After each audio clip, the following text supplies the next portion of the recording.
catch, notre passion. WWF, WCW,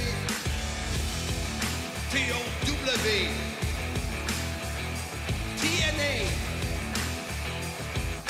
Impact Wrestling. Ici Marc Blondin, bienvenue dans l'univers du sim. Depuis 1986, je vous divertis et je continue à le faire. Ici Jean-François Kelly, la légende vivante, animateur du sim.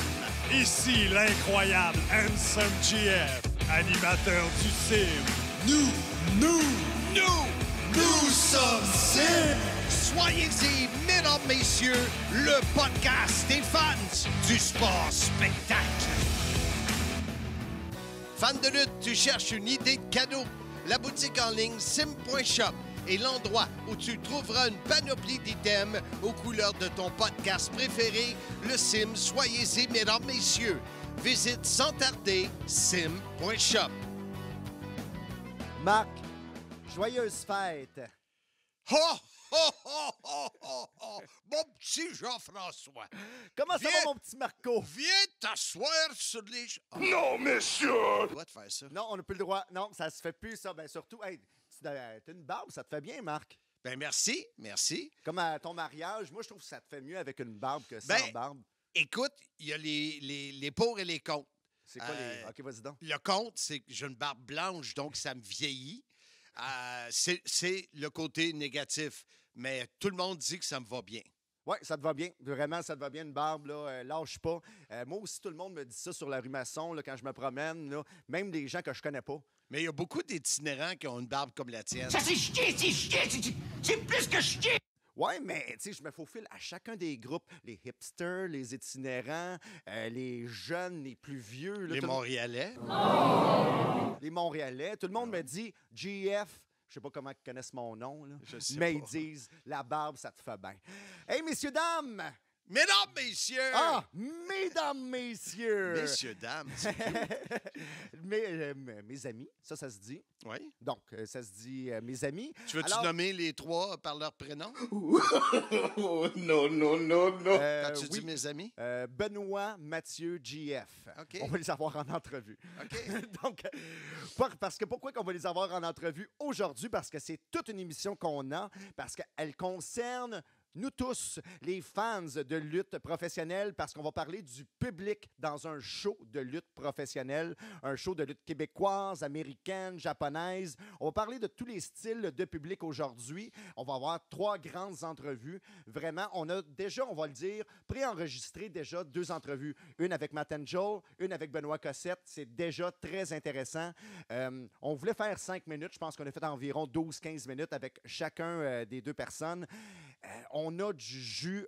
Vraiment, le public est vraiment important et on voulait en faire une émission spéciale aujourd'hui. Ben, écoute, on est l'épisode 92. On est à 5 jours de Noël. Nous filons sur la neige blanche en ce beau jour de dimanche à travers les sapins verts. Et ça fait longtemps que je t'achale, je te gosse, je t'écœure avec ça. Parce que je sais que toi, entre autres, on va en reparler plus tard, mais t'es comment je pourrais dire ça sans t'insulter? Un phénomène. Give me a hell yeah! What? OK? Un phénomène en tant que fan de lutte. Ceux qui te connaissent savent que tu es un phénomène tout court. Et l'importance du fan de lutte à un événement de lutte live. Oui. Et c'est une idée que j'avais, mais comme moi, je ne suis pas aussi extraverti, ça se dit-tu, ça? Oui, ça se dit, donc tout à fait, Comme coloré. toi, coloré oui. comme toi, Ouais. ben, je suis très coloré, Ouais. mais pas quand j'assiste à un show de lutte. C'est pas moi qui va se lever, partir des chants, crier des affaires. Je suis pas de même. C'est drôle parce que tout le reste de ma vie, je suis comme ça. Ouais. Mais un show de lutte, je m'assois sur mes 2 mains, je regarde le show, puis je sais pas pourquoi je suis de même. Ben, d'après moi, c'est parce que tu es animateur puis tu n'aimerais pas quelqu'un qui t'interrompt durant ton animation. D'après Peut-être. moi, c'est comme psychologique ton affaire parce que vraiment, toi, si t'embarquais dans un show de lutte, un show, peu importe c'est quoi le spectacle, ça serait le fun. Mais d'après moi, c'est juste parce que tu es animateur, tu te dis, OK, moi, j'aimerais pas ça être dérangé.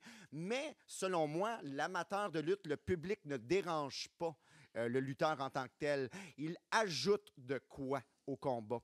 Que ce soit par un aspect coloré du spectateur ou que ce soit pour ajouter de la valeur à un combat comme partir des applaudissements. On a vraiment beaucoup de choses à dire aujourd'hui sur le public. AGF Montréal, et il y a eu des événements majeurs où la foule de Montréal, entre autres au Centre Bell ou du côté du Forum dans mon temps, Ouais. que la foule, je me souviens à un moment donné, cette image-là, Hulk Hogan de retour à Montréal, Ouais. et puis ça a été un moment qui déjoue les plans des organisations. Oui, exact. Ça a commencé la veille de Montréal, c'est-à-dire à Toronto, à WrestleMania 18, The Rock contre Hulk Hogan. Mais moi, je vais raconter quelque chose de plus personnel parce qu'il n'y a pas grand monde qui a assisté à ça, mais c'était durant le week-end. Ça se passait pas dans ta chambre, là. Non, finalement, OK, non. phew, Mais ça s'est passé le week-end. Je pense que c'est la veille. Je pense que c'était le samedi, juste avant WrestleMania 18, le vendredi ou le samedi, du moins. C'était à Fan Access et il y avait Vince McMahon qui était sur le ring de Fan Access, puis il faisait comme un peu cheerleader, là, c'est-à-dire, OK, demain, WrestleMania, Chris Jericho contre Triple H, qui gagnera? Puis on était rendu à Hulk Hogan contre The Rock, puis finalement, la foule a vraiment apprécié Hulk Hogan, a vraiment applaudi et a fait le contraire pour The Rock. Puis Vince McMahon qui dit « Oh! Je pensais pas que ça allait être une réaction comme ça. » Puis Il parle français? Avec l'Institut linguistique, c'est si facile d'apprendre l'anglais. 254-6011. Oh! Je pense pas que j'avais une réaction. Il parlait mal le français, mais il parlait le français. OK. Non, mais il le disait en anglais pour vrai. Puis vraiment, la réaction, il ne l'attendait pas. Puis il s'est dit, OK, je pense que ça change mes plans. Puis Vince McMahon, qui perd un peu, entre guillemets, le kayfabe en disant, je pense que ça change mes plans. Ça, j'ai trouvé ça comme magique pour de vrai. Parce que le lendemain, à Toronto, au Skydome, vraiment, que je pense que c'est devenu le Rogers Center, vraiment, c'est Hulk Hogan qui était le plus populaire pendant qu'il était censé être le plus détesté. Puis The Rock, qui était comme pas très détesté, là, mais qui était le moins aimé des deux durant le combat.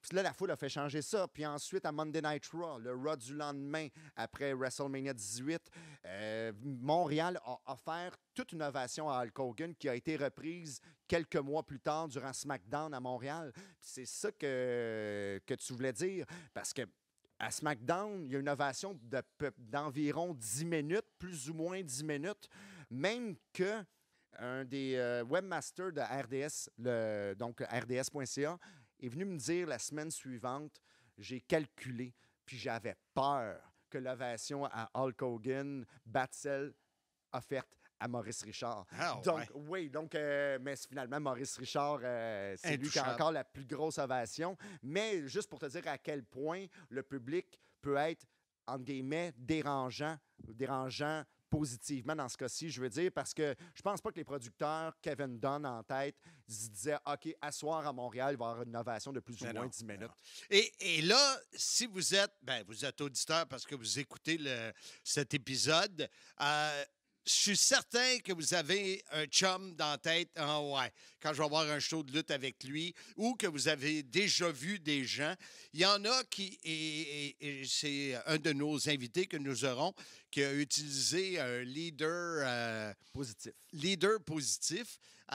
Il y en a, parce que si tu t'en vas dans une place comme le Centre Bell, c'est pas vrai que, peut-être un Jean-François Kelly tout seul peut partir un chant ou partir de quoi, mais il doit en avoir sur 20 000, peut-être une centaine de Jean-François Kelly, ou tu penses que... Oh, il y en a tout le monde.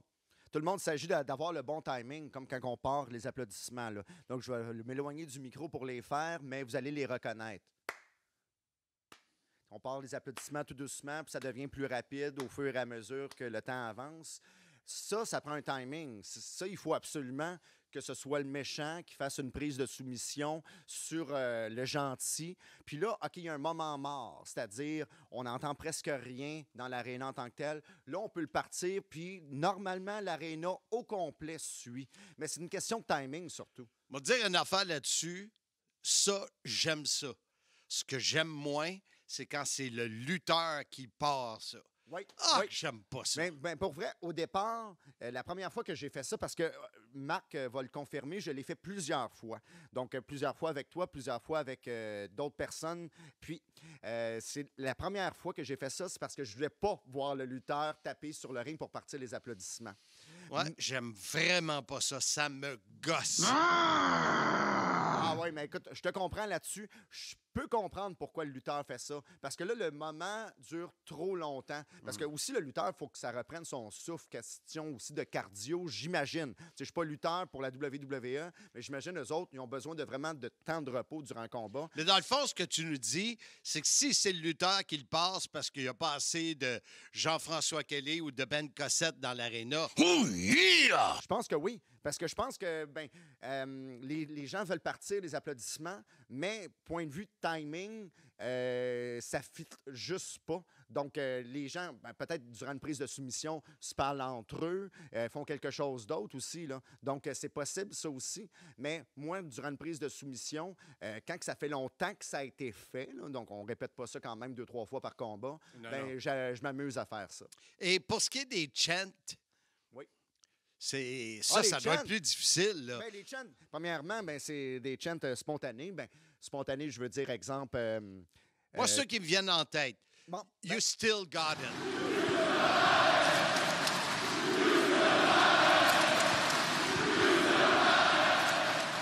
still got it. OK, you still got it. Ben, ça, c'est quand un lutteur revient, comme Ouais. Sting. Ouais. Sting, c'est impressionnant. Tu sais, quand je l'ai vu à la All Elite Wrestling récemment, il est dans la soixantaine, 63 ans, je crois.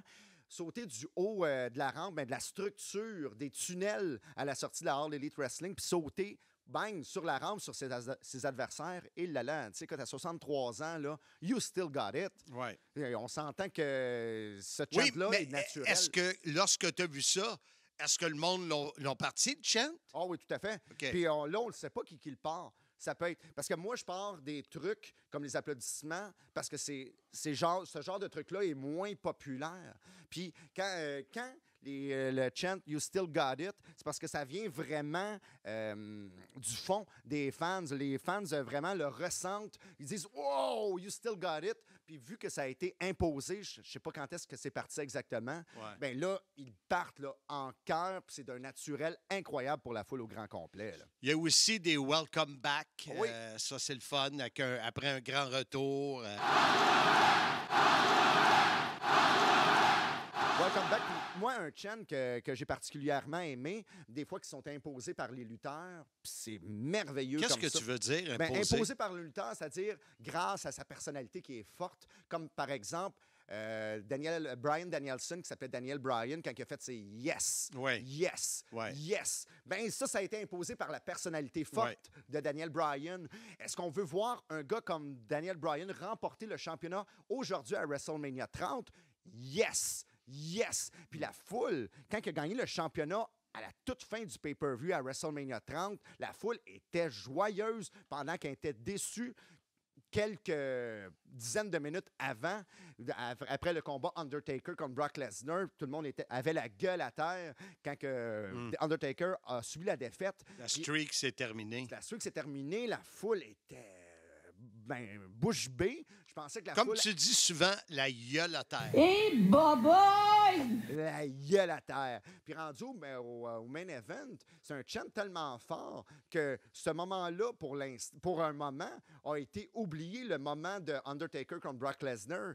Donc, la foule criait avec joie « Yes! Yes! » grâce à quelque chose qui a été imposé par la personnalité forte de Daniel Bryan à l'époque, donc Bryan Danielson, si vous suivez la lutte depuis tout récemment. Mais vraiment, c'est le genre de chant qui peut être imposé par la personnalité forte des lutteurs. Je pense que c'est le meilleur exemple. On va faire une pause et on revient avec la suite de cet épisode numéro 92, l'importance du fan dans un show de lutte. Vous le savez, ma biographie est disponible. C'est près de 200 pages, plus de 100 photos où je vous livre mon histoire sans prétention. Évidemment, la lutte couvre plusieurs chapitres de ma vie.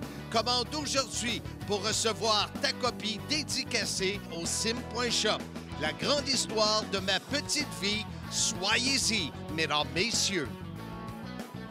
Sim.shop, c'est là qu'on peut acheter ton livre pour Noël, je pense. Oui, bien là, dans 5 jours, je ne sais pas si vous allez le recevoir, là. Mais c'est un cadeau à l'année. Ah, c'est un cadeau. Ben oui, c'est un beau cadeau pour votre blonde à la Saint-Valentin, je crois. Ça se donne bien aussi pour le jour de l'an. Ah, ben oui, c'est sûr et certain. Il y a même la fête des mères, la fête des pères. Oui. Ben, est-ce que tu l'autographies encore? Quelqu'un m'avait posé la question récemment. Écoute, je te dirais, j'ai peut-être 30 de mes livres de vendus. Oui. Et les 30 au complet ont été dédicacés. Ah, ça, c'est bien. Je pense ça, que je c'est n'ai pas vendu un livre non dédicacé. OK. Bon, ben, C'est pour ça parfait. que c'est plus long, mais c'est plus personnel. C'est plus personnel, puis en même temps, en tant que gars de marketing, je suis persuadé que tu te dis, ouais, au moins, il ne pourra pas le revendre à personne. Exactement. Hey, tabarouette, tu l'as Mais, fait, Marc. je vais te dire un secret. J'ai déjà fait une erreur dans une dédicace. OK. Fait que j'ai pris un exacto, j'ai coupé la page, puis je l'ai passé à le tourneur. Ah, mais c'est bon, ça. Ben, le tourneur, de toute façon, je suis persuadé que lui, il s'est dit, bon, ben, hein, je ne paierai pas pour mon livre anyway. Le tourneur, le vendeur. Alors, mes amis, on parle du public dans la lutte professionnelle aujourd'hui. Moi, qu'est-ce qui nous a marqué? On parle de l'importance. L'importance du public. Mais toi, ça a été important pour toi parce que je m'en rappelle pendant qu'on faisait la TNA à RDS. Les pancartes. Les pancartes. Il y avait une pancarte dans la foule. C'est marqué dessus, excusez mon français, « Mange de la marde, Blondin ». Hey, toi, va te laver à la langue avec du savon fort! Oui, parce que je te disais, juste avant la pause, les fameuses pancartes très populaires dans les années 90, 2000. 2000, là, il y en avait. T'envoyais de l'affiche dans des shows de WWE, ce qui n'était pas le cas du tout des années 80. Non. En tout cas, de mémoire, il me semble, on n'en voyait pas. Mais à un moment donné, c'était fou. Là. Ouais, ça commençait avec Attitude. Ouais, c'est WWF ça. Attitude, ça a vraiment commencé. C'est ça. Là. Et nous, à RDS, je me souviens pas quelle année. Je me souviens que c'est Samoa Joe qui est champion parce que j'ai la photo. Et il y a la ceinture de la Division X. Et l'enregistrement était à Orlando. Mais nous autres, on était en studio à RDS. Puis je vois rapidos passer ça. Puis là, je dis à Nathalie, notre réalisatrice, il me semble que j'ai vu mon nom dans les estrades, là, tu sais. Fait qu'on fait rewind et oui, il y avait un gars qui avait amené une pancarte, puis eux autres, les Américains, tu sais, ils faisaient attention à ce qui était écrit. Je pense pas que tu aurais pu écrire « Fuck you, bastard blondin ». Ouais. Non, monsieur! « Eat shit ». Mais comme ils comprennent pas le français, Ouais. mange de la merde blondin, eux autres, ils ont rien dit, puis ça... Oui. Je l'ai immortalisé. J'ai communiqué avec le gars. On avait réussi à le rejoindre. Moi, j'avais trouvé ça juste drôle. Là. Ouais. Mais, ouais, c'était Au final, les le fan fameuses était- affiches. Toi, tu es un gars d'affiches? T'es un gars d'affiche, ben plus ou moins, j'en ai pas beaucoup fait, mais une de mes amies, Audrey, est allée à Toronto récemment avec une pancarte avec le signe La fleur de lys, marqué tabarnak dessus. Puis, ça y a pris à peu près 10 minutes avant d'entrer. Puis au final, les gens, la gérante de la sécurité lui a dit « Ah, ben c'est de la lutte, c'est permis. » Souvent, ça peut passer avec la sécurité, avec « Ah, c'est de la lutte, c'est permis. » Mais c'est de moins en moins Mais à permis. Toronto, c'était peut-être la fleur de lys plus que le tabarnak qui les Ouais, a choqués. ah, peut-être, ouais, c'est ça. Donc, mais sauf que, au final, si on regarde je te dirais l'époque attitude de la WWF, il n'y avait pas grand pancarte qui était regardée par les gens de sécurité. Je pense même pas qu'il y en avait une qui était regardée. Maintenant, chaque pancarte est regardée à l'entrée. Puis, pour une pancarte qui est admise, une pancarte est aux poubelles. Ben, dans les spectacles que je suis allé voir récemment. Là. Donc, juste pour être sûr que personne soit offensé maintenant en 2022. Donc, c'est une différence de génération. Il y a beaucoup moins de pancartes, mais c'est beaucoup relié au fait que les fans savent qu'il y a beaucoup de pancartes qui sont jetées maintenant. Raconte-moi l'interaction que tu as eue avec un lutteur à un événement de All Elite. Ah oui, tout à fait. Ben, c'est un de mes Québécois préférés. Donc, il y en a 3 présentement, la All Elite, Evil Uno, Angelo Parker et Matt Menard. Et c'est Matt Menard donc, qui était ringside, donc qui se faisait battre dans un combat de rue, qui était au plancher. Il lutte, là. Il lutte présent. Quand tu dis ringside, des fois, là, c'est Ouais, des ben, premières rangées. c'est Il est dans le combat, il lutte. Il est au parterre, puis il est pas dans les premières rangées, il est au fond complètement en arrière des dernières rangées. Puis moi, je m'accote sur les barricades, puis je dis « Ah ouais, debout, tabarnak! » Puis là, il me regarde, il dit « Ah, c'est calice! » Puis, tu sais, c'est un Québécois anglophone, puis juste le fait qu'il pense en français à ce moment-là à répondre à un genre du public, ben ça, j'ai trouvé ça drôle. Puis là, j'ai texté Angelo Parker, qui est un ami depuis de longue date, lui avec, qui m'a dit j'étais sûr que c'était toi qui... Oh yeah! Et on va passer, écoute, des anecdotes, tu vas en avoir des milliers. Ouais. Mais tu nous as suggéré Matt Angel comme premier invité. Oui, parce que Matt Angel, comme on le disait, on l'a préenregistré, puis tu as vraiment été impressionné par qu'est-ce qu'il y a à dire. Et, Comment il s'exprime aussi? comment il s'exprime? Surtout, ben, il y a un podcast. J'ai promis de l'annoncer. Puis vraiment, moi, c'est vraiment de... Je suis fier de dire qu'il y a un podcast parce qu'il est super intéressant. C'est sur Heart Radio, une propriété de Bell Media. Donc, il enregistre ça à Énergie 94.5 à Saguenay. Ça s'appelle La prise de l'ours. Donc, c'est disponible sur toutes les plateformes, dont Heart Radio. Donc, si vous voulez écouter plus en profondeur Matt Angel, allez sur Heart Radio pour La prise de l'ours. Mais nous, on l'a en exclusivité pour le sujet qu'on parle aujourd'hui. Chers auditeurs, nous sommes à la recherche de commanditaires pour nous aider à défrayer les dépenses de 2023 pour les 4 voyages d'Impact Wrestling. D'être près du ring pour nous et décrire l'action, c'est vraiment une expérience unique. Ces commanditaires recevront bien sûr l'appui des médias sociaux, publicité lors des événements et tellement plus. Contactez-moi pour plus de détails et devenez un commanditaire de nos événements Impact Wrestling. Mathieu Bouchard-Lapointe, que nous avons comme invité. Qui? Mathieu Bouchard-Lapointe. Nul autre que Matt Angel. Il y a 2 noms. Oui. Ah ben. Mais je pense qu'il l'a changé sur son baptistère directement. Alors, bonjour, Matt Angel. Salut, c'est mélangeant tout ça quand même. Je sais que c'est mélangeant. Pourrais-tu démêler tout ça, s'il te plaît? Ben oui, ben mon vrai nom c'est Mathieu Bouchard-Lapointe, puis mon nom d'artiste, comme on dit, c'est Matt Angel. OK, parce que toi, tu te perçois plus comme un artiste que comme un lutteur, c'est-tu ça? C'est une vraie question? Ben oui, vraiment, je me perçois plus comme un artiste. Je fais différents projets par rapport à la lutte, mais je fais pas juste lutter. Donc, je me considère comme un artiste. J'aurais voulu être un artiste. Oui, puis parmi qu'est-ce qu'un artiste doit faire, ben c'est directement le sujet d'aujourd'hui. Comment proposer quelque chose au public? Comment utiliser le public? Toi, est-ce que tu l'utilises beaucoup, le public, durant tes combats? Ben, mais moi, je pense que c'est le nerf de la guerre dans la lutte professionnelle. C'est le public. Tu sais, à un moment donné, quand il y avait la pandémie, je sais pas si vous vous souvenez de ça, la pandémie. Là. Eh ben, arrête, là.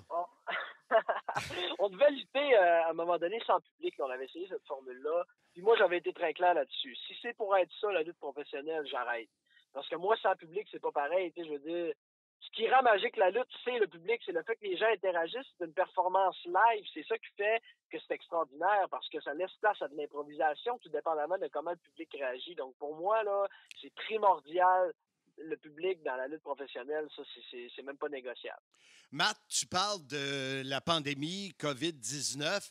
Penses-tu que ça l'a... toi, c'était déjà clair dans ta tête, mais est-ce que tu penses que les lutteurs en général ont réalisé l'importance du public lors d'un show avec cette COVID-là? Ben moi, je pense que tu as 2 sortes de lutteurs. Tu as des lutteurs qui luttent pour le public, tu as des lutteurs qui luttent pour eux-mêmes. Puis c'est bien correct, c'est chacun son style. Je pense que les lutteurs qui luttaient déjà pour eux-mêmes, ça faisait encore plus leur affaire, tu sais, parce qu'ils n'ont pas nécessairement à divertir un public, ce qui peut quand même amener une complexité quand tu n'es pas à l'aise avec ça. eux voulaient juste, mettons, faire des prises ou travailler leur patente. Fait que de ce temps-là, c'est beaucoup plus facile. Mais mettons, pour un gars comme moi, que lui, ben c'est vraiment le public qui le drive, que c'est ça qui fait que ça marche, ben c'est bien plus important. Tu sais, moi, là, quand je monte un combat, oui, j'ai un style qui est acrobatique.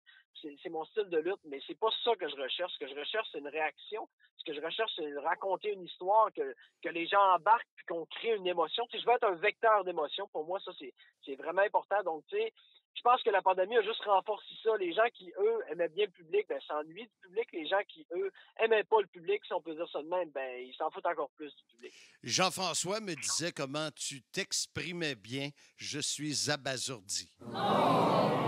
Ah, ben, c'est gentil. Mais Jean-François, faut pas tout écouter ce qu'il dit non plus. Mais de t'écouter, c'est comme, comment je pourrais dire ça, des marguerites, la senteur des marguerites au printemps. Ah, c'est tellement beau. c'est incroyable. Là. C'est la première fois. J'ai des frissons. Matt, un gars comme Jean-François Kelly qui est assis dans les premières rangées et qui part des claps, des chants, c'est l'importance du fan, pas le fan général, mais le fan qui comment je pourrais dire ça, qui réagit à ce que tu fais, soit en criant, soit avec des pancartes, soit en partant des chants. Comment c'est important pour toi? Est-ce que ça peut te déranger? Ah ben non, jamais ça dérange. Je pense qu'à un moment donné, si ça dérange, c'est parce que quelqu'un a exagéré. Je donne un exemple. Là. Il y a quelques shows qu'on a fait à Québec, à SPW, c'est qu'un gars, à un moment donné, il a lancé une poubelle sur le ring. On s'entend, ça, c'est dérangeant. Ouais. Mais sinon, non, parce que souvent, ben, c'est des leaders positifs. C'est bien rare que c'est des leaders négatifs qui viennent voir un spectacle de lutte. Puis, on leur donne la liberté aussi de s'exprimer. Hein, fait que si on a le goût de t'applaudir ou de pas t'aimer, ben tant mieux. Ben, je pense que c'est à nous de réagir puis de s'amuser avec ça. Puis je vais le répéter encore, mais c'est ce qui rend magique la lutte. C'est qu'on peut s'amuser avec eux, on peut leur répondre. Tu sais, c'est pas n'importe où qu'on peut faire ça. Un humoriste qui fait un spectacle, là, il veut pas entendre personne parler dans la foule, tu sais, il veut faire ses affaires, il veut juste les entendre rire. Mais nous, on a le luxe de pouvoir interagir directement avec eux. Puis ça, ben, c'est pas dans tous les milieux, puis moi, je nous considère chanceux, donc jamais je vais trouver ça dérangeant. Au contraire, je vais trouver ça amusant même. Mais grâce au public, il y a un certain pourcentage d'improvisation qui arrive. Selon toi, est-ce qu'il y a un bon pourcentage d'improvisation qui est là grâce au public? Absolument. Puis ça, ben, je pense que c'est encore ce qui rend les combats meilleurs, c'est quand il y a de l'improvisation, parce que tu es vraiment à l'écoute du public. Donc, tu sais, des fois, ça arrive, il y a des combats, ça marche un petit peu moins bien, mettons. Puis là, je donne un exemple, je donne un atémie. Une grosse réaction du public. Ben, c'est sûr que là, je vais improviser, puis peut-être bien que je vais dire au gars dans le ring, ben, sais-tu quoi? On va se donner plus d'atémie parce que ça fait une réaction. Donc là, ça rend encore le combat meilleur. Alors que si j'avais pas écouté ce que le public pensait du combat, si on peut dire ça de même, puis j'avais continué à faire mes pirouettes, puis à faire mes petits trucs, ben peut-être que là, les gens auraient été déçus du combat. Puis moi, ben, pour moi, un public qui est déçu, c'est inacceptable. Les gens payent pour venir nous voir. Les gens s'attendent à un produit. Les gens s'attendent à une écoute active des lutteurs. Donc, pour moi, je pense que c'est notre devoir en tant que lutteur professionnel, puis les écouter, puis de s'ajuster. On a le luxe, encore une fois, de pouvoir le faire. On se laisse toujours une marge de manœuvre là, dans l'improvisation, dans nos combats. Puis ça, ben, c'est vraiment important pour moi. Puis en général, Matt, on sait que tu luttes beaucoup du côté de l'Est, à l'Est de Montréal. Mais ça t'est donné d'aller lutter ailleurs aussi. Les publics, est-ce qu'ils sont pas mal toujours le même degré d'enthousiasme ou ça arrive que tu as des foules qui sont flattes? Ben non, en fait, tous les publics sont différents, que ce soit les villes, les provinces ou même le type de spectacle. Je te donne un exemple, un spectacle qu'on appelle type spot show, donc tu sais que souvent qui va avoir lieu dans des festivals. C'est pas le même genre de public que quand tu t'en vas dans un gala de lutte et qui sont habitués à chaque mois puis que c'est tout le temps les mêmes, c'est sûr que non.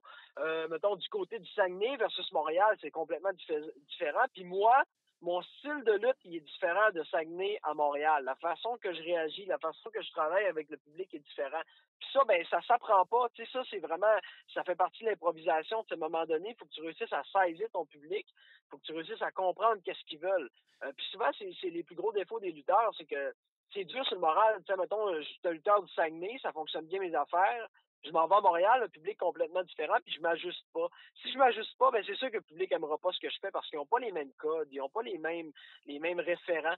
Fait que ça, c'est important de garder ça en tête quand tu es avec un public. Puis c'est facile d'évaluer un public, moi je pense. Là. Automatiquement, tu le vois, je te dirais, dans les premières minutes du spectacle, juste quand que le commentateur il parle, l'annonceur parle au public, tu le sens, ça va être quel genre de public il va falloir que tu travailles. C'est un public qui va avoir plus tendance à être humoristique, plus un public de jeunes qui viennent s'amuser, plus un public je dirais, de hardcore fans, qu'eux autres, ils veulent, tu sais, ils comprennent la lutte, puis il faut que tu leur donnes des prises qui sont le fun. Là, ça, ben, c'est à nous, les lutteurs, de le comprendre. Puis chaque public est différent, puis il faut s'ajuster dans ça. Et j'aimerais un exemple concret. Tu as parlé du public du Saguenay comparé à celui de Montréal. Peux-tu, entre ces deux villes-là spécifiquement, c'est quoi les différences majeures? Ben, tu sais, mettons, au Saguenay, nous, c'est vraiment plus des gens qui viennent justement s'amuser. Donc, c'est pas des gens qui vont vraiment porter une attention particulière à quel genre de prise que tu fais ou quel genre de lutteur t'es.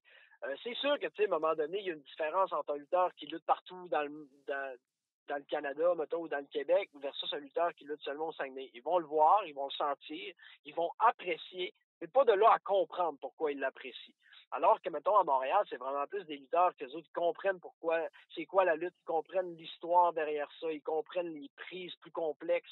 Ils s'attendent à de la haute voltige, ils s'attendent à un combat complexe. Ils s'attendent à un combat qui est plus raide. Donc, tu sais, c'est vraiment des combats qui sont différents, qui, moi, me permettent. En même temps, c'est le fun pour un lutteur de travailler avec différentes foules. Tu sais, si on travaillait toujours avec la même, je pense que ça deviendrait un petit peu plate, ça deviendrait un petit peu monotone. Tu sais, là, c'est le fun. On peut toujours s'ajuster, on peut toujours changer notre façon de lutter. Tu sais, il y a des fois, je suis plus humoristique à Saguenay parce que je sens que c'est le public qui est plus humoristique, tu sais. Fait que moi, je trouve ça le fun de pouvoir m'amuser comme ça avec les publics. Tantôt, tu parlais de spot show dans des festivals. Ça ne doit pas être rare que du monde qui ont pris un peu plus d'alcool qu'ils devraient prendre. Et ça, j'imagine, ça peut être dérangeant, non? Ben, c'est sûr que ça peut être dérangeant, mais comme je dis, tout est dans le dosage. Tu sais, comme le gars que je parlais qui a lancé une poubelle, on s'entend, ça, c'est inacceptable. Ouais, mais ça, c'est arrivé d'un village. Non, non, non, non. Oui, mais oui, ben dans oui, un village. Tu sais, moi, je viens d'un village, hein, fait que c'est toujours ça. Mais, ben non, mais je pense qu'encore une fois, oui, ils peuvent être dérangeants. À un moment donné, je pense que le lutteur peut toujours essayer de le ramener, tu sais, essayer soit de pogner le micro, puis d'essayer de niaiser avec, puis de le manipuler un peu, si on peut dire ça comme ça, pour que au final, ils viennent plus s'amuser que déranger. Mais sinon, à un moment donné, tu sais, t'as pas le pouvoir sur qui dérange. Tu sais, c'est un spectacle qui est quand même assez libre, là. Tu sais, les gens, ils peuvent prendre l'alcool, ils peuvent crier ce qu'ils veulent, ils sont debout, ils peuvent faire à peu près ce qu'ils veulent. Donc, tu sais, ça vient avec ça, je pense qu'il faut juste apprendre à dealer avec. Puis habituellement, dans les spectacles, il y a des sécurités. Donc, mais tu sais, ça arrive assez rarement là, que ça dégénère. Alors, en tout cas, moi, dans ma carrière, ça m'est pas arrivé souvent que le public a dégénéré. Là, c'est assez rare. Mais toi, clairement, tu participes, ton match, le public a un aspect. Le public fait grande partie de ton combat, mais si un de tes adversaires veut vraiment bâtir un combat de A à Z, qui ne veut pas laisser place à l'improvisation, qui ne veut pas laisser place au public, comment tu te sens dans des situations comme ça? Ben, moi, je pense que j'ai assez je dirais ça comme ça, de leadership et de notoriété pour pouvoir m'imposer dans ça. Puis à un moment donné, ça vient aussi avec l'expérience et la confiance. Ben moi, c'est sûr que je l'accepterais pas, puis je demanderais au gars de faire un compromis là-dessus. Puis surtout, d'autant plus si, mettons, c'est d'une place que moi, je suis habitué de lutter. T'sais. C'est sûr que des fois, moi aussi, il faut que je m'ajuste au style de l'autre lutteur, mais je pense que c'est important d'être fidèle à ses fans, puis d'être fidèle à ce que tu offres au public. Cela dit, ça va arriver des fois que tu vas être moins dedans un soir, ou bien qu'un soir, t'es moins imposant, t'as moins confiance en toi parce que la semaine était dure, t'étais fatigué. Ça va arriver, on est des êtres humains normaux. Mais je pense que c'est de s'entendre, nous, les deux lutteurs, puis de trouver vraiment un juste milieu pour satisfaire le public, puis satisfaire nous aussi en tant que lutteurs professionnels. J'ai un flash dans ma tête que j'ai déjà entendu, puis je suis presque convaincu à 100% que ça t'est jamais arrivé à toi. Mais quand un lutteur manque une routine puis que la foule crie « You fucked up », ça doit pas être facile. Ça m'est déjà arrivé dans mes combats. Je pourrais pas dire, mettons, un moment particulier là, quand ça m'est arrivé, mais je pense que Moi, il y avait quelqu'un dans la vie qui m'avait dit les gens savent que tu fais un fuck quand tu le laisses savoir que tu fais un fuck. Fait que, tu sais, mettons que je manque une prise ou whatever, puis que tout de suite, j'essaie de la reprendre, puis c'est identique, puis finalement, ben là, ça a l'air que je l'ai manqué. Ben, je pense que là, ben, le public s'en rend compte. Tu sais, il y a un principe dans la lutte qu'il faut jamais oublier. Ne jamais prendre le public pour des idiots. Puis ça, je trouve ça important. Donc, tu sais, à un moment donné, moi, si je manque une prise, j'aime bien mieux travailler le fait que je me suis peut-être blessé le genou, mettons, en manquant la corde, par exemple, que d'essayer de reprendre la prise une deuxième fois. Parce que les gens vont le voir que je l'ai fait, puis là, ils vont savoir que j'ai fucké, puis là, ils vont crier que j'ai fucké. Alors que si, mettons, les gens qui se mettent à crier « You fucked up », puis que moi, je me tiens la jambe, j'ai l'air blessé, je vous garantis que ça va prendre 10 secondes que les gens vont arrêter de crier « You fucked up » parce qu'ils vont penser que je me suis peut-être blessé. Fait que ça rend encore le combat encore plus dramatique, si on veut. Donc, tu sais, quand je dis de s'ajuster, d'improviser, bien, ça en fait partie, ça, de l'improvisation avec le public. C'est incroyable, Matt, t'entendre parler. On va conclure l'entrevue parce que là, tu as été très généreux de ton temps. On va passer à d'autres invités, mais c'était juste pour dire à Marc, en finale, ça, c'est un vrai lutteur articulé. Hein? Tu as déjà travaillé avec PCO, avec Sylvain Grenier. Je pense que Matt a dit plus de mots différents dans cette entrevue que dans toute la carrière de PCO et Sylvain Grenier à RDS. Ça, c'est chier! C'est plus que chier! Mais PCO, t'as pas si pire. Ouais. PCO, Lui, c'était son enfance. Oui. Mais Slice, c'était ses wow. Ouais, c'est assez wow, bien lui, fait, là, Marc. Ouais, c'est ça. Non, mais c'est vrai. On niaise, là, mais c'est vrai. Mathieu, tu es très articulé. C'est le personnage. Oui, Ah, ben merci. Mais PCO, c'était le personnage. Sylvain Grenier, ben c'était lui. Mais toi, Matt Angel, tu es une personne que tout le monde gagne à connaître. Si vous ne connaissez pas Matt Angel, premièrement, informez-vous de ta page Facebook Matt Angel. Allez voir des extraits de ses combats. Allez voir surtout le reportage que j'ai fait pour le Réseau des sports. J'ai amené Matt à Philadelphie lutter pour son combat à la Ring of Honor. C'est vraiment un lutteur spectaculaire. Vraiment, Matt, chapeau pour ta carrière. Puis j'aime ta façon de penser. Ah, ben merci beaucoup. Je ne m'attendais pas à autant d'éloges aujourd'hui. Vous êtes gentil. Oui, puis Matt, écoute, on te souhaite la meilleure des chances pour tout ce que tu souhaites dans la lutte professionnelle. Ben merci beaucoup, puis je vous souhaite un bon restant d'émission. Ça se lit tout seul. Joe Deroy. Relaxant et amusant. Marc Vadeboncoeur. Intéressant et très touchant. Éric Mailloux. J'ai découvert plusieurs choses que je ne connaissais pas sur toi et de savoureuses anecdotes de lutte. Claude Philibert. Ce sont des lecteurs qui ont savouré mon bouquin. Soyez-y, mesdames, messieurs, la grande histoire de ma petite vie. 24,95, commande ta copie maintenant. Jean-François, tu nous as proposé Ben Cossette comme deuxième invité. Pourquoi? Mais pourquoi? Premièrement, les gens le connaissent comme animateur de la All Elite Wrestling. Mais je pense que c'est le genre de question que j'aimerais répondre directement devant lui, c'est-à-dire en entrevue, pour débuter l'entrevue. Je pense que je vais lui dire directement pourquoi c'est lui, un de ceux que j'ai choisi aujourd'hui pour l'épisode. Mais si vous voulez écouter Ben Cossette, il est vraiment spectaculaire, il est coloré comme toi. Vous pouvez l'écouter en direct à chaque mercredi soir sur les ondes du Réseau des sports avec la All Elite Wrestling, avec l'émission Dynamite. Puis ça, je suis très fier parce qu'il faudrait faire des recherches, parce que Benoît, pour la télévision gratuite, en français, et ça fait longtemps que ça a été fait, là. Donc, en direct, je veux dire. Donc, écoutez-le avec Stéphane Morneau à 20h le mercredi soir. Mais Ben Cossette, à la base, c'est un ami personnel à Marc. Puis c'est pour ça que je voulais l'avoir, puis aussi pour d'autres raisons qu'on va nommer en début d'entrevue. Alors, on a comme invité sur le CIM Ben Cossette. Benoît, comment ça va? Ça va bien. Très content d'être là encore une fois. Écoute, moi, je me pose la question, puis j'ai hâte de voir ce que JF va dire. Pourquoi que Jean-François Kelly a pensé à Ben Cossette pour le thème de cette semaine, l'importance des fans dans le monde de la lutte? Jean-François, vas-y. Pourquoi j'ai pensé à Benoît Cossette? Parce que vraiment, lui, là, premièrement, c'est un géo de nature que j'appelle. C'est vrai, il était géo dans le passé. Oui, Géo, dans le passé, c'est lui qui s'occupe des Géos, mais qui s'occupait des Géos également pour Bell Media, pour Énergie, pour Rouge. C'est lui qui drive une foule durant les événements avec les animateurs style Véronique Cloutier, Feu Éric Salvaille, Joël Legendre, tout ça.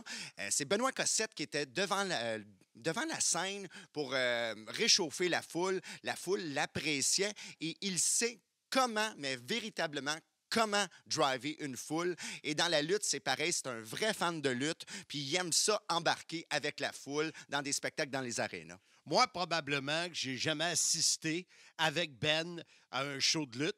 Alors, peut-être pour ça que je ne l'ai jamais vu. Donc, il est un peu comme toi. Il est exubérant, puis il peut partir des chants, puis tout ça, c'est ça? Oui, sauf quand il est fatigué. C'est vrai, oui, effectivement. C'est quoi ton expérience avec la thématique d'aujourd'hui? Comment tu vois ça, l'implication d'un amateur de lutte assis près du ring ou dans les estrades et qui va essayer d'amener de l'énergie à la foule ou encore de faire réagir les lutteurs, Ben? Ben, moi, je pense que je l'ai toujours dit que la foule est partie prenante d'un gala de lutte. Là. Sans la foule, le gala ne vaut rien. Puis on l'a vécu, nous, à la télévision durant la pandémie. Des galas de lutte sans public, c'est assez dole, merci, peu importe la qualité du combat qu'on présente. La foule fait le spectacle et moi, quand j'y vais avec mon ami Jean-François, on est partie prenante du spectacle, même si on est rendu professionnel puis on décrit les combats, on redevient fan assez vite et j'aime être impliqué et m'amuser avec les lutteurs aussi en interaction, même avec la foule. Là. Je suis pas le genre de gars à m'asseoir sur ma chaise et à regarder mon fil Twitter, là, tu sais. Non. C'est quoi, t'as-tu quelqu'un en tête? On salue Pat Laprade. Mais si Pat n'est pas sur son Twitter, il est en train de compter le nombre de têtes dans la salle. 1, 2, 3, compte les moutons, 4, 5, 6, qui sautent et qui tournent. Mais heureusement qu'il est sur son Twitter pour l'amateur qui est à la maison parce qu'il est super intéressant, son fil Twitter. Mais moi, je lève mon chapeau parce que moi, je serais pas capable de faire ça. Moi, je veux apprécier vraiment avec mes yeux, là. Je prends presque pas de photos durant un spectacle de lutte. Je veux vraiment voir de mes yeux vus un combat ou une promo en tant que tel. Non, moi, les gars... C'est une blague à notre ami. Vas-y, Marc. Vous deux, vos styles... Moi, je suis allé souvent avec Jean-François. Des fois, moi, j'ai un petit malaise. Moi, je suis plus gêné. Mais vous autres, let's go. Puis moi, je suis gêné, je devrais pas l'être. Là, on est dans une autre ville aux États où il n'y a pas un chat qui me connaît, mais j'ai quand même des fois une petite gêne. Ben, nous, c'est notre spécialité, ça, créer des malaises, Marc. Tu le sais, lors des galas de lutte. Puis, je pense que on s'amuse. Le but, c'est simple. On s'amuse avec les gars. On s'amuse avec la foule. On finit par connaître le monde alentour de nous autres, que ce soit avant ou pendant, même après le spectacle. C'est un party, puis il faut le voir comme ça aussi. Les billets sont chers aussi. Il faut aller sur place, il faut s'amuser. Puis, effectivement, on n'est pas gênés. Puis des fois, même, on se fait des T-shirts. On est spécial. Je sais pas si ça se dit, mais c'est des malaises positifs dans le sens que c'est pas pour blesser personne. Là. Donc, sauf que ça fait interagir la foule, ça les fait sourire. C'est qu'est-ce qui est le fun avec un public de lutte, contrairement à un public, exemple, au Canadien de Montréal, que normalement, c'est des détenteurs de billets de saison.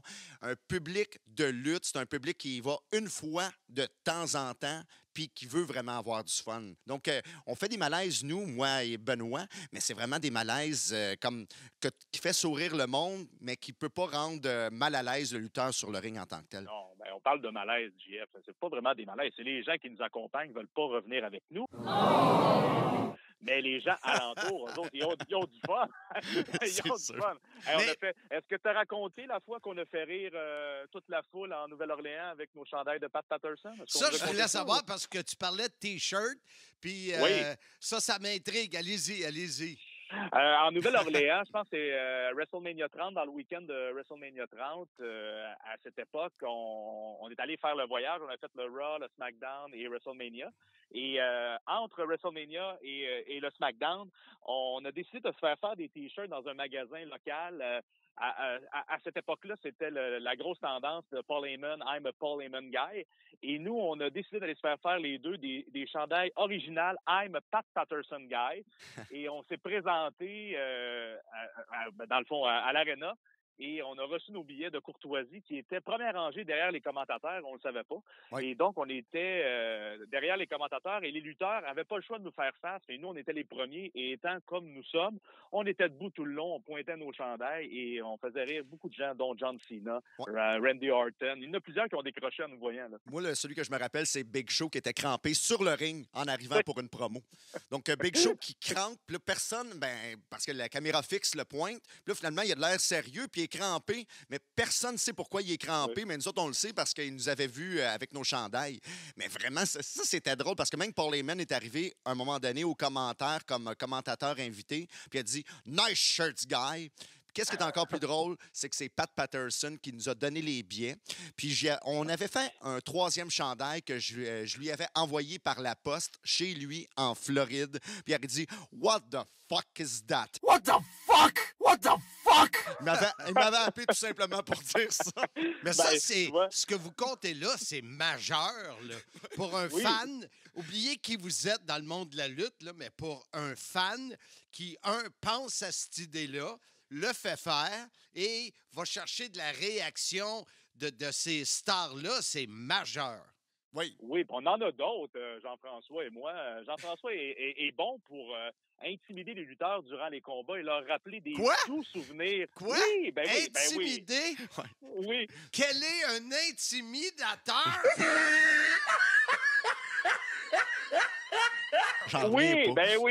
Laisse-moi te parler de la fois qu'il a intimidé Undertaker du côté d'Albany, si je ne me trompe pas. Parce que quelques mois auparavant, lors de SummerSlam à Toronto, c'était un combat de championnat entre Undertaker et JBL. On avait assisté et la foule avait parti une vague et avait chanté, je pense, Nanana, hey, goodbye, pendant leur combat de championnat, puis ça l'avait offusqué. Et quand on est allé voir un house show, donc un gala non télévisé, c'était à Burlington, exactement, une petite salle, vraiment un gymnase, c'était très, très petit. On voyait le DJ qui partait la musique, pour vous dire, là, ça ressemble à des galas locaux qu'on peut avoir à Montréal. On était très proche du public et Undertaker est tombé ensanglanté, assis devant Jean-François, les yeux virés dans le beurre. Et JF s'est levé de bout comme tu sais le connaître. Il a regardé Undertaker, le pointé du doigt, et il a dit « Hey, Taker!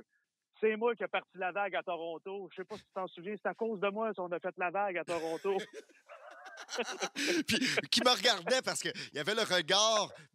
Il me regardait pendant à peu près, je te dirais, 1 minute. Parce qu'il était en train de vendre le mouvement qu'il venait de subir de son adversaire à Burlington. Je me rappelle pas c'était qui. Mais je trouvais ça juste bizarre qu'il saigne avec un tout petit public comme à Burlington, mais il l'avait fait, puis il m'a regardé 1 minute parce que « I started the wave in Toronto. Yes, Taker, I did it. » Puis donc... Je pensais que tu y avais dit en français. non, Blaise, tu comprends. Incroyable.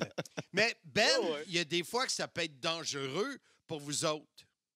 Oui, mais je pense qu'on a cette faculté-là qu'on dégage une non-violence qui fait qu'on se fait pas casser la gueule. Moi, je me souviens, il n'y a pas si longtemps, à Simmania 1, avec Darko dans le ring, quand au micro, là, OK, t'étais plus qu'un fan, mais quand t'as dit qu'est-ce qu'il fait avec son drap contour? Oui, il était pas content, je pense. Et là, il est masqué, puis t'as eu la chienne sans voir sous son masque. Ouais, tu sais, on va se le dire, je suis pas très, très bagarreur non plus. J'étais assez chicken. Puis, non, mais pour vrai, je pensais que c'était un drap contour. Et même toi, tu me regardais en disant, qu'est-ce que tu viens de dire là? Mais j'étais sûr que c'était un drap contour. Là, quand j'ai vu le regard de Darko s'approcher, je me suis levé et je suis allé me cacher. Tu me connais, j'ai pas le choix. Qu'est-ce qui est arrivé après? Ça m'intrigue, là. Est-ce que tu y as parlé à Darko? Non. Moi, un géant masqué avec un drap contour, je m'éloigne de ça. Moi, ce qu'on m'a dit, parce que tu sais, l'épouse à Ben met beaucoup de choses sur Facebook. Puis à un moment donné, elle dit que tous les dimanches matins, il enlevait le drap de contour puis il se promenait dans le salon à la façon de Darko, habillé en noir avec un masque. Oui, c'est la journée de deuil pour le Draconto. Il a fait ça tout le mois de novembre. Le mois des morts. Oui, exact. Dernière question, Benoît. Vas-y. Toi, est-ce que le public, quand tu regardes un combat de lutte, est-ce que tu préfères, si le public n'était pas là, je parle pas de la Ring of Honor, mais je parle un public calme comparativement à un public excité. D'après toi, un public excité, est-ce que ça enlève des fois la valeur à un certain combat ou ça en rajoute de la valeur? Ben, ça en rajoute, là. Tu sais, comme moi, je suis pas un fan de la lutte japonaise à cause de la foule qui n'est pas impliquée dans les combats. Tu sais, même quand ils sont surexcités, ils applaudissent comme au mini-pot. C'est pour moi, la foule doit être est partie prenante et ça fait que des combats ordinaires peuvent devenir extraordinaires, mais ça n'enlève pas non plus à des combats extraordinaires la qualité du combat parce que la foule est dedans, c'est parce que la foule est impliquée. Et c'est ce qui fait, mais on parle d'une foule positive, pas une foule qui décide de prendre possession d'un combat, parce que ça peut arriver, ça aussi. Là. On levait à Montréal, on était bon là-dedans. Là. Le public de Montréal, des fois, pouvait faire changer des lutteurs qui étaient supposés être méchants. Ils arrivaient à Montréal, ils étaient populaires et vice-versa. Là. Donc, de vouloir hacker peut-être un combat, ça, je suis moins pour ça. Mais d'être partie prenante, moi, ça fait l'ambiance, ça fait le gala. C'est ça qui fait qu'on vit un moment commun, tout le monde ensemble. Quand il se passe rien, c'est plate. Même un match de hockey, là. Aimes-tu mieux aller voir un match de série ou t'aimes mieux aller voir un match au mois d'octobre? Tu sais, je pense que la question... Ben, au mois d'octobre. Répond toute seule. Au mois d'octobre, c'est moins cher. Surtout, surtout dans la zone des jardins où on peut se sauver avec des smoke meat, JF. Hein? Oui, mais les hot dogs! Non, mais parce que Marc, c'est un truc que je donne à toute la communauté de la Simmania. Donne-les ton truc, là. Oui, c'est un bon truc. Moi, j'ai un sac à dos qui se faufile dans les poches. C'est-à-dire qu'il est dépliable facilement, puis on peut le plier facilement. Puis c'est interdit les sacs à dos au Centre Bell. Mais moi, je le mets dans mes poches. Personne ne le sait que c'est un sac à dos. Tout le monde pense que c'est un portefeuille. Fait que moi, je le sors dans la zone des jardins. Je me commande 10 smoke meat, je les ramène à la maison, puis je me fais de la sauce à spag avec ça. 12 cents. Allons, ça compte. Donc, c'est un bon truc que je donne. Marc, pour vrai, là, ça a l'air décourageant. Là. Tu dois être découragé dans ton studio, mais je te confirme qu'il a fait ça devant moi. Et parlant de malaise, j'ai vécu peut-être ce que tu vis quand on assiste à des galas de lutte ensemble. Là, c'est sûr que Kelly est synonyme de malaise. Hey, là, quand j'ai vu ça, moi, je partais avec des smoke meat, j'ai dit, qu'est-ce que tu fais là? Ça, c'est après avoir fait trois rondes de poutine avant, là. Puis là, il est parti avec ses smoke meat à la maison, puis il m'envoyait des photos. Je suis découragé. Mais en même temps, il est tellement bon public. Exactement, c'est ça. Hey, merci, Benoît. Vraiment, là, c'est vraiment un honneur de travailler avec vous deux, Marc Blondin, Benoît Cossette. Vous êtes des communicateurs nés. Comme je disais, on a interviewé juste avant toi Matt Angel. Oui. Vraiment, une diction incroyable. Il parle beaucoup. C'est vraiment spontané, c'est intéressant. Toi aussi. Et là, ça va descendre avec Handsome JF, par exemple. Exact. Ouais. C'est ça, c'est la raison pour laquelle on n'a pas invité Sylvain Grenier aujourd'hui. On ne voulait pas le faire mal paraître. Lâche-les. Je vous invite, les gars, à prendre la date du 9 janvier prochain. Ça sera en profondeur avec Sylvain Grenier. J'ai fait un 50 minutes avec lui qui part vraiment de tout début où il est devenu fan de lutte jusqu'à aujourd'hui. Ça va être diffusé le 9 janvier sur le CIM. Ah, j'ai hâte d'entendre ça. Ben, merci, Ben. Merci à toi. Hey, salut, là. Le monde de Monsieur Fun est disponible. Animateur, DJ, thématique et plus. Visitez monsieurfun.com, mfun.com ou le 1-800-665-3386. Oui, Marc, on a eu deux gros invités, Matt Angel, Benoît Cossette.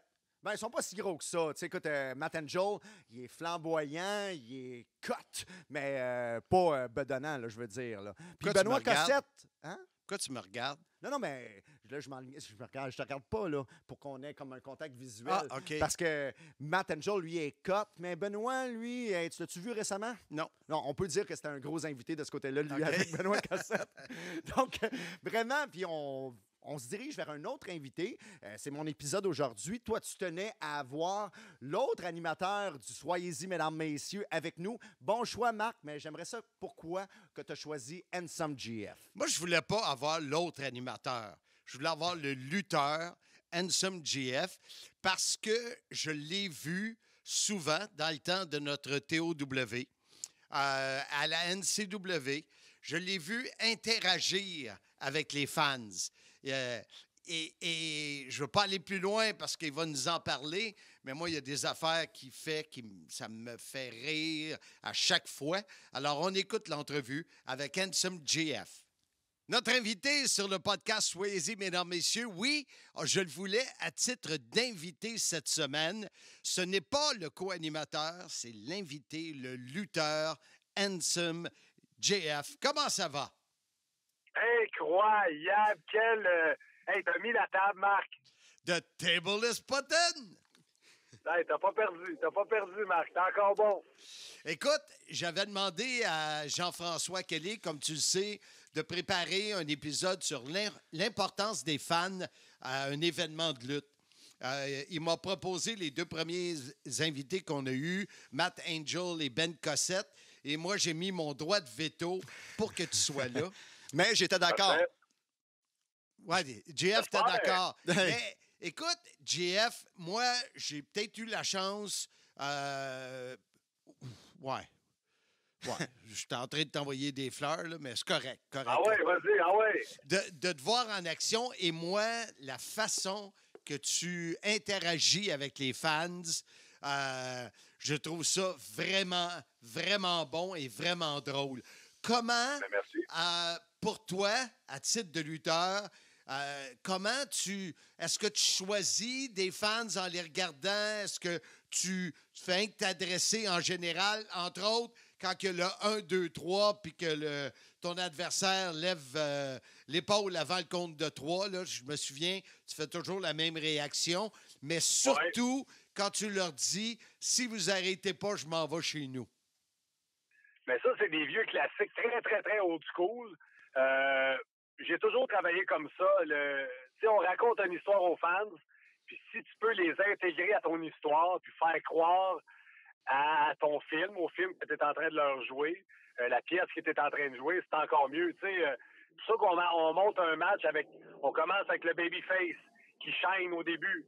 Ensuite, il y a la grosse heat, la grosse chaleur du méchant. Puis là, le babyface, il travaille, puis là, il réussit pas, puis il retombe, puis il se relève, puis à la fin, le gros comeback, puis ça finit souvent sur un happy ending, pas celui que tu penses, Marc, mais un happy ending, une bonne fin. Donc, tu sais, l'important, c'est d'inclure les gens dans le match. Donc, c'est pour ça que moi, je parle toujours à la foule. Mon exemple peut être anodin, là, mais les Dudley Boys, là, quand vous les regardez travailler, le Bully Ray, là, parle toujours à la foule. Surtout quand il est heel, fait réagir la foule. Puis tu parlais que quand moi je sors, c'est sûr que je spot toujours quel côté ça va réagir le plus. Puis tu fais embarquer ces gens-là, puis il y a l'effet d'entraînement, puis toute la foule va embarquer. La majorité des fois, j'imagine que la réaction te revient, la vague te revient positivement. Mais je disais toujours à la blague, là, depuis que je lutte, t'as des gars qui jouent à la lutte, puis t'as des gars qui luttent. Souvent, les gars qui jouent à la lutte, c'est qu'ils font des moves pour eux-mêmes, pour se faire plaisir à eux-mêmes, puis ils luttent pour eux autres, puis pour leur chum.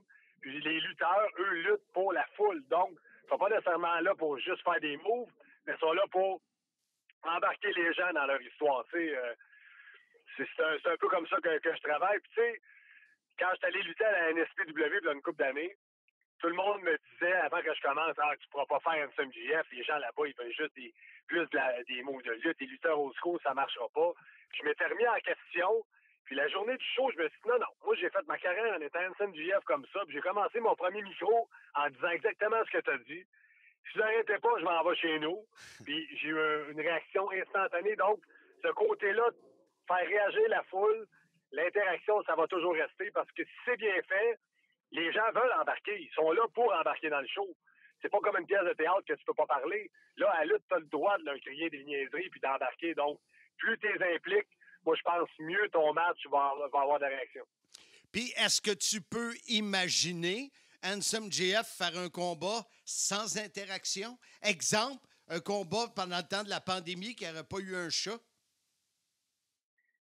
Écoute, mais à ce moment-là, tu travailles pour la caméra. Donc, tu sais, t'as moyen de... Et là, tu peux pas faire réagir la foule, mais t'as moyen d'être en contact avec le public, même s'il n'y a pas de public, parce que tu travailles pour la caméra. C'est sûr que quand t'es filmé, il faut que tu travailles vraiment du côté de la caméra et pour la caméra, pour les gens à la maison, mais il ne faut jamais que tu oublies les gens qui sont là dans la salle. Mais c'est sûr que c'est un peu plus dur. Une salle vide, c'est plus dur à, moi, personnellement, à embarquer dans mon match et être dedans parce que je me nourris un peu de la réaction du public toujours. Tu sais, c'est ça notre paye, dans le fond. Si moi, à la fin du match, j'ai gagné puis les gens ont eu, je suis content. Si j'ai perdu puis les gens ont explosé de joie, c'est qu'on a fait notre job. Tu sais. Écoute, Handsome, là, je vois que Jean-François, il est sur son fil Twitter, il fait son laprade pendant l'entrevue. T'avais-tu quelque chose à rajouter? Ben oui, j'ai quelque chose à rajouter. Parce que, JF, toi, t'es style old school. Est-ce que le public a souvent réussi à te faire changer ton fil conducteur du combat grâce au public ou à cause du public, t'as changé complètement quelque chose dans quelque chose que tu avais planifié? Mais les matchs sont de plus en plus scriptés. Là. La plupart des boys travaillent comme ça. Donc, tu sais, je pense que tu montes ton match en fonction des réactions que tu penses avoir. Le pire match que j'ai eu dans ma vie au niveau réaction, c'était New Year's Madness, à l'époque que le Marc Le Grizzly avait fait. Je luttais pour Jacques Rougeau à l'époque. Puis je luttais contre Chacal, qui était champion MCW depuis 200 ans. Mais tout simplement pour rappeler aux gens que le public s'attendait plus à des lutteurs IWS au show de Marc Le Grizzly qu'à des lutteurs NCW là, à ta défense. Mais même si on avait fait un match à la façon que les gens avaient voulu voir, je pense que les gens ne l'auraient pas acheté parce qu'ils ne voulaient pas nous voir là, de toute façon. T'sais, mais ça, c'est un des exemples que avoir eu plus d'expérience à ce moment-là, j'aurais scrappé, si vous me permettez l'expression, le script qu'on avait monté. J'aurais fait autre chose. Mais j'étais trop green à l'époque pour faire ça. Je venais de sortir de chez Jacques où ça faisait pas longtemps que j'étais parti chez Jacques, donc j'avais pas l'expérience pour prendre le contrôle du match, mettons, prendre une prise de tête à Chacal, puis arrêter de bouger, puis là, regarder la foule, puis les écœurer bien comme il faut, puis tu sais, aller dans cette voie-là, mais j'avais pas assez d'expérience à l'époque. Marc parlait du public qui n'existait pas durant la COVID, mais tu as un adversaire, exemple, n'importe qui, je veux pas de nom, mais si un adversaire est devant toi et il dit « OK, moi, je veux un combat de A à Z, puis vraiment aucune interaction avec le public », est-ce que tu te sens quand même à l'aise de faire un combat avec ce genre de lutteur-là? Oui, parce que, tu sais, moi, je peux interagir avec le public. Si lui veut travailler, par exemple, et ne pas interagir avec le public, c'est son droit à lui, mais moi, mon personnage fait qu'il faut que je parle aux gens. J'ai fait un match à FLQ contre Stu Grayson et Tyson Dukes, un three-way. Puis c'était un match là, à haute vitesse, là, que tu n'as même pas le temps de travailler ta foule tellement ça va vite. Puis en sortant du match, Pat Laprenne m'a dit « Je savais pas que tu étais capable de faire des matchs comme ça. » Oui, je suis capable, mais j'ai pas le plaisir que j'ai d'avoir eu la chance d'interagir avec la foule. Ah, c'est sûr. Ben, ça fait partie de toi. Donc, c'est vraiment ta personnalité personnelle que tu as amenée à Handsome GF. Oui, exactement. C'est ça. Moi, il faut absolument que je parle dans mes matchs. Il faut que j'interagisse avec l'arbitre. Il faut que j'interagisse avec la foule. Je veux créer de la réaction parce que j'ai tout le temps été un heel, un méchant. Puis ma paix, comme j'ai dit tantôt, c'est souvent, plus souvent qu'autrement, je perds. Puis à la fin, je veux que le babyface ait le gros pop. Parce que s'il y a le gros pop, ben ça veut dire que j'ai fait ma job. C'est pour ça que j'en vends pas de t-shirt à l'entraque parce que c'est un heel. Je veux pas que les gens m'aiment. Je veux pas... Tu sais, on parle souvent de MJF, là, qui est le heel ultime. Mais lui, là, c'est ça. C'est le heel ultime. En dehors du ring, il est chiant, il est méchant, il est ci, il est ça. Mais lui, il veut être le top heel. Puis il veut pas vendre des t-shirts sur le side en étant fin, tu sais. Chose certaine, t'as pas besoin de t'en faire, le monde t'aime pas. Ah, mais écoute, merci Marc, j'apprécie. Mais il t'aime pas pour les bonnes raisons, là. Hey, merci, partner. Hey, ça fait plaisir, les boys. Bonne fin d'émission. Dans mon livre, La grande histoire de ma petite vie, tu pourras connaître en détail les 6 décennies qui m'ont amené à te jaser chaque semaine via ce podcast. De plus, tu pourras suivre mon évolution de ma naissance à Valleyfield jusqu'à cette fichue pandémie. Avec mon co-auteur Bertrand Hébert, nous avons écrit mon histoire qui devrait t'intéresser. Nous en sommes convaincus. Sim.shop, 24,95 plus les frais de poste. Marc, as-tu de l'énergie encore? Tu vas me demander de la doubler? Ouais, puis fais du bruit!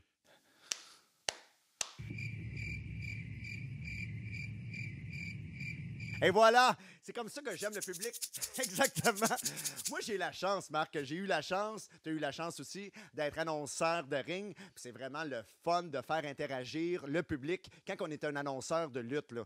Vraiment, le public aussi se distingue de cette façon-là. C'est pas en annonçant au Centre Bell devant le Canadien que l'annonceur va faire réagir la foule. Donc, c'est pas toute la foule qui va être attentif à l'annonceur en tant que tel. Mais dans lutte, le public est attentif à tout. Et c'est pour ça que j'ai vraiment apprécié mes années en tant qu'annonceur de lutte. Ben, la différence aussi, c'est que quand tu es annonceur à un match de hockey, tu n'es pas sur la scène principale. Non, c'est ça. Tandis que toi, là, ou moi, quand on était annonceur de ring, on a tout on est sur focus. le stage principal. Ben Les projecteurs sont braqués sur nous. Exactement. Peu importe ce qu'on dit, c'est pour ça que c'est important à ce moment-là précis de mettre la lutte en valeur et aussi de créer quelques interactions avec la foule. Donc, puis la foule interagit vraiment super bien à chaque fois parce que la foule se déplace pour la lutte, là. Donc, vraiment, il faut vraiment percevoir l'aspect. Le public est là pour la lutte. Il faut le percevoir quand on est un arbitre, quand on est un annonceur, quand on est un lutteur. Et on a entendu les entrevues aujourd'hui, là. Tout le monde le dit, sans exception, le public, c'est important pour un spectacle. Oui, puis ils ont vécu l'envers du décor avec les nombreux shows pendant la COVID où il n'y avait pas de il n'y a pas d'auditeur. Il n'y a pas d'auditeur. Non, je suis content d'avoir fait cet épisode-là. Fait longtemps. Je vais pouvoir la scratcher dans mon bucket list. Oh que oui, Marc, mais c'est encore un plaisir d'avoir été avec toi aujourd'hui. Et la semaine prochaine, tu vas animer avec Madame la Solitude, cette grande dame vêtue de noir, parce que tu seras seule la semaine prochaine et ce sera le Boxing Day. Pourquoi tu vas être seule? Parce que moi, je m'en vais magasiner. Oui, il y a ça. Puis c'est un épisode spécial. C'est le numéro 93. Écoute, on approche le 100e épisode, là. Wow! C'est fou. C'est fou. Mais ça va être quoi l'épisode, en fait, la semaine prochaine? Écoute, c'est un épisode... l'idée vient de David Joua, qui avait appelé ça les bêtisiers. Qui est comme un peu des bloopers, mais c'est pas vraiment des bloopers, malgré qu'il y a des affaires. Entre autres, ta performance de ta chanson va se retrouver sur cet épisode-là. C'est déjà la chanson. Peux-tu m'en chanter un bout, Marc? Non. Soyez là la semaine prochaine pour l'entendre. Mais, comme j'ai dit à Pierre, on va en mettre à la fin pour être sûr qu'on garde le monde. Mais la dernière fois, c'était au début. Je pense qu'elle a créé un buzz pour l'émission. Hein? Oui, mais là, je ne prendrai pas de chance. Il y a aussi, tu le sais, je ne sais pas si tu t'en souviens, tu étais sous, mais on a fait un épisode qui n'a jamais été diffusé après le premier anniversaire, le party du premier anniversaire. Ouais. Dans le fond, c'est pas toi qui étais sous, c'était moi. Oui, mais c'est à cause de qui déjà? Serge Coutu. Et j'ai pilé sur mon orgueil et j'ai réécouté l'épisode et j'en ai sorti une dizaine de segments, dont celui que tu fais venir Serge Coutu pour qu'il parle. Celui à la fin que je braille quasiment pour vous dire comment je vous aime. Ben oui. Le nombre de fois que tu m'as embrassé cette fois-là, c'est incroyable. Et il y en a un que je dis, je m'en vais te frencher. Puis, écoute, fait que j'ai sorti, parce que c'est inédit, ça n'a jamais été diffusé. Il va avoir ça. Je vais ramener mon poème que j'avais fait à la Saint-Valentin et autres. Fait que dans le fond, c'est une émission, tu sais, c'est style, c'est le lendemain de Noël, on est en pyjama avec un chocolat chaud relax. Ouais. Puis le bonhomme blondin à côté du foyer vous amène dans des événements du CIM là, qui se sont passés et qui valaient la peine, qui se sont passés et d'autres inédits. Ça va être un épisode comme un peu toi, durant le premier anniversaire, à se jeter par terre. Exact. Et le 2 janvier, j'ai un autre épisode où je vais être seul. Ouais. J'ai pris une douzaine d'acteurs du monde de la lutte. Toi, Handsome JF, Matt Angel, Benoît Cossette, Pat Laprade, Bertrand Hébert, etc., PCO. Et je leur ai demandé... C'est chien pour les 4 autres, ça? C'est parce que j'ai pas fini. Là. Okay. J'ai plein d'entrevues à faire. Ah, OK, d'accord. Jeff Rassett. Bon, on est rendu Il y en est un autre. Alors, j'en ai une douzaine à peu près. Peut-être que je vais en rajouter. J'ai encore le temps. J'ai t'as du 2 temps en semaines. masse parce que tu dis 12, là, mais des acteurs importants, là, il y en a beaucoup que tu connais. Oui, exact. Et je leur demande, en tant que toi, toi, acteur important de la lutte, qu'est-ce que tu te souhaites? Qu'est-ce que tu aimerais qu'arrive dans ta carrière pour 2023? Et en tant que fan de lutte, qu'est-ce que tu aimerais qu'arrive dans le monde de la lutte? Fait que c'est les 2 questions que je leur pose. Ça va être un épisode un peu sur des vœux de bonne année. C'est des vœux intéressants, puis c'est qu'est-ce que j'appelle les épisodes bonheur, c'est-à-dire on souhaite vraiment le meilleur pour la lutte professionnelle. Oui, parce que c'est rare que le monde dit « Asti que je te souhaite une année de marde. » Ça se peut. Donc, ça dépend à qui tu parles. Ouais. Mais vraiment, Marc, c'était un plaisir aujourd'hui de parler du public, un public super important. Et parlant de public, c'est super important que vous soyez abonnés à la page Facebook du Soyez-y, mesdames, messieurs, parce que l'émission s'appelle Soyez-y, mesdames, messieurs!